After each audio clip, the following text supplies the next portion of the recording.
మామిడి దాంట్లో ఇంట్లో చేశారా? ఎలా చేశారు? చాప ఎక్కడ దొరికింది అనుకుంటున్నారా? హలో అండి. వెల్కమ్ టు చతున్ బ్లాగ్స్. ముందుగా మామిడికాయ గుజ్జంతా తీసేసుకొని శుభ్రంగా ఒక పల్ప్‌లా చేసేసుకొని మిక్సీ గిన్నెలోకి ఆ పల్ప్‌తో పాటు పంచదార కూడా వేసుకొని మిక్సీ పట్టేసామండి. దాంతో పాటు కొంచెం హెల్తీగా ఉండాలి కదా అని బెల్లం పొడిని కూడా వేసేసా.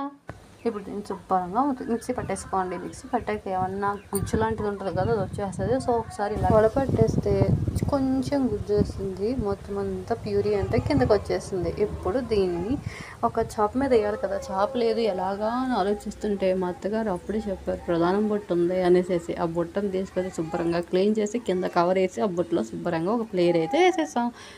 పానం బుట్టని ఇలా కూడా వాడతారా అని మీరు అడగచ్చు. ఏదో దొరికింది కదా అని వాడేసాం అన్నమాట.